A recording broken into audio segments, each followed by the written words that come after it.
Welcome to UNCAGED, the show that celebrates thought leadership from today's top business leaders. The program provides a voice to amazing executives from around the globe who are shaping the world of business today and mapping the path to the commerce of tomorrow. Today, we're speaking with Kelly Saldana. Hey, Kelly, how are you? Good, how are you? I'm very, very well. And, I should have said probably that it's not just about business. We're going to be talking about governments, and we're going to talk about aid and really kind of solving some of the biggest world problems. Kelly Saldana is the Vice President of Systems Strengthening and Resiliency at Abt Associates. Abt Associates is an incredible consultancy. They write and explain themselves as an engine for social impact, fueled by caring, curiosity, and cutting-edge research that moves people from vulnerability to security. And Kelly's one of their new recruits. So she's a new member. She's actually spent almost the last 20 years at USAID. And we'll be talking about her journey and everything that she's been working on, as well as what she's going to be doing at Abt Associates. So Kelly, it's wonderful to have you on the show. Tell us a little bit about yourself and your career. Sure. So I was a Peace Corps volunteer, as most people, a lot of people in the development profession are. A Peace Corps volunteer in Nicaragua in the late 90s. And then I was in graduate school for a couple of years, looked for a job in international development, couldn't find one. So wound up working for the state of North Carolina in their immunization program. So figuring out how to deliver vaccines to children across the state of North Carolina. I really wanted to work internationally though, so I kept my eye out and landed at USAID a couple of years later in the Latin America Bureau, working on health system strengthening, and really quickly realized that a lot of the work that I did in North Carolina had a lot of parallels to health system strengthening. And so recognizing that it's about thinking through supply chains and data systems and governance and service delivery and all of these various components. So I found a lot of parallels to that work and really enjoyed it. I spent about 7 years in the Latin America Bureau, and then got a job at in the Global Health Bureau.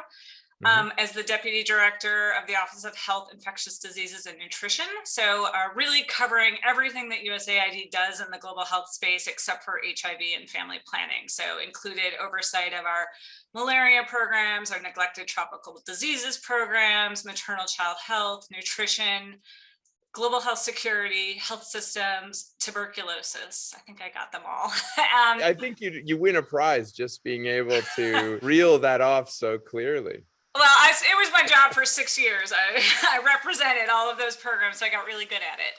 And then in 2017, I became the director of the Office of Health Systems. So the office that I had been in sort of broke up into smaller offices, and one of them was the Office of Health Systems. So I was the director there for about 5 years before joining Abt. That's great. And now, you're a newly minted member of the Abt Associates team. So I'm excited to learn more about what you're going to be working on at Abt Associates and really understand what this strengthening and resiliency focuses on. Sure. So, I think a lot of my work in health systems translates over. One of the things in the field of health systems that we started saying maybe 5 or 6 years ago is, instead of strong health systems, we wanted resilient health systems. And so one of the things I did in my role as the director is really ask the question, what does it mean to be a resilient health system? I think now, because of COVID, everybody has a really good idea of what it means to be resilient. And what it means is, not only do you have all of the functions in place, but in times of crisis, you sort of find ways to adapt and transform as necessary to continue doing those services.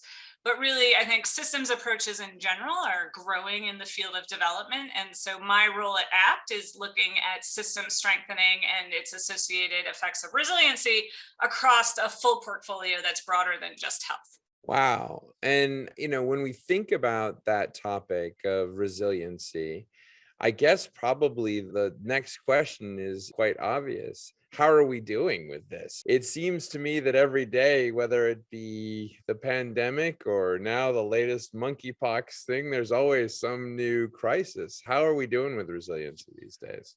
I think it's mixed across the board. One of the issues with resiliency is it's hard to measure it in advance. So it's sort of after the fact, you find out were you resilient or not.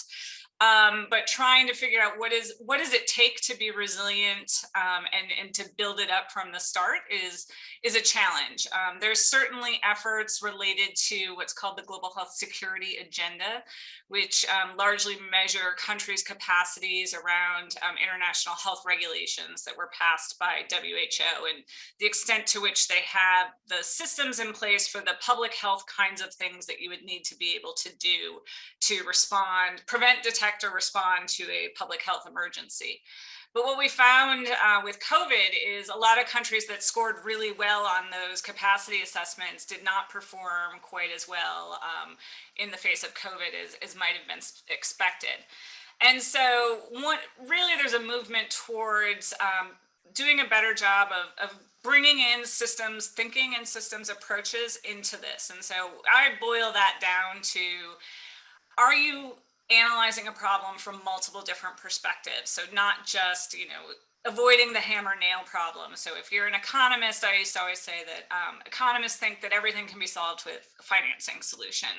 But perhaps if you look at it from a service delivery angle, there's more of a solution there. Or from a local person, it's more about sort of involvement of local communities. And really the point is taking a wide look at lots of different perspectives, analyzing the problem, seeing if we can create consensus on what solutions might be, and then where are there opportunities and where are there sort of roadblocks where nothing's going to move on that, so let's try something else. And all the while doing that, building the capacity of clients and local actors to take on sort of that kind of analysis on their own, so that when something unexpected happens, they're able to adapt and adjust, which is really the hallmark of resiliency. You alluded to the fact that during the pandemic, maybe some of the modeling around resiliency was challenged. What happened there, and how are things shifting in terms of how you guys model that out? That's a good question. I think people always look for the easy and linear solution. And it's easy to understand, it's easy to identify. So you look at something like with COVID, well, if we just vaccinate everybody, COVID will go away. And so, we just need to vaccinate everybody. But then when you get into it, there's a lot more to it. We need to get the vaccines to people. They have ultra cold chain requirements. You need to keep them cold the whole time that you're vaccinating them. Then you need people to be accepting of the vaccine and willing to take it. And then, likely follow up in, a month or 2 months for a second shot and a booster dose. And so I think we tend to oversimplify things to try and explain them to people, or to try and break them down into actionable components, instead of, I think, embracing some of the complexity and the messiness, and recognizing that the path to vaccinating somebody in one country or in one community might be different than what it looks like in another country or another community. And it really is about understanding that local context. And then how do you do that in a way that's sort of actionable and understood, the way that people like to think, but allowing for sort of change and complexity within it. I really like that. One of the other companies that I work with runs the largest transportable medical air conditioning company for markets like India. And so, as you can imagine, during COVID, keeping all of the vaccines cold and fresh was quite a challenge. And he was explaining to me the difficulties that, even though he was quite proud of their system, when you're dealing with markets that have faulty electrics and even generators that fail, how you manage that process, it's quite challenging.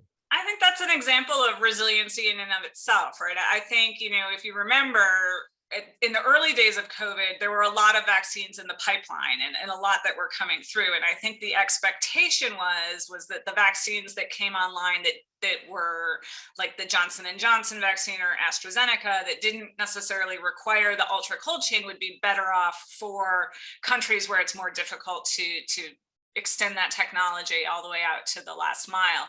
But then what came online first were the vaccines that required the ultra cold chain. And so if we wanted to get them out, We have to figure out then how to adapt and absorb to the fact that they require this new technology. And it's that kind of ability to sort of think on your feet, make the changes in real time.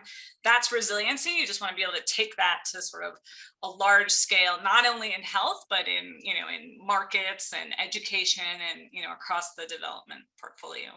Yeah, no, I can see that. Wow, what a great challenge. What a great job you have, Kelly. But I mean, 2022 is not a year where we are short of challenges. So I'm curious as to what's on the docket for 2022 as you move into this new role. Sure.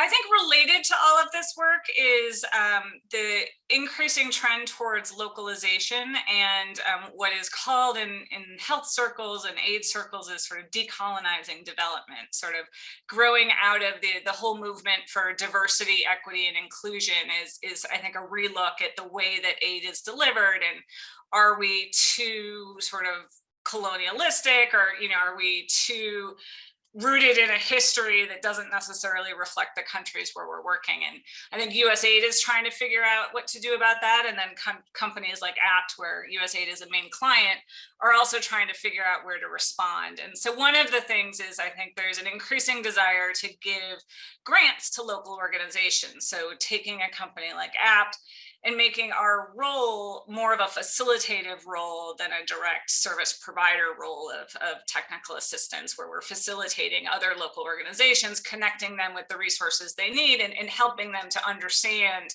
how to eventually be able to take on work directly from USAID. And so it is this development mantra of how do you work yourself out of a job? But I think at the same time, thinking of it in the perspective of a company like Abt, it's also thinking, okay, well, we don't really want to work ourselves out of a job, but we want to figure out how is that job changing and what might the future hold for it. And so perhaps, several years into the future, if we've correctly built the capacity and resiliency of local organizations, they become our clients and they continue to seek the consultative services on sort of how to manage awards, or governments themselves are asking for the kind of support that that Abt provides now on behalf of USAID, but then directly to government. So sort of thinking through how do we position ourselves now to respond to this trend, and then which also positions us to a potential future in which the client relationship is different.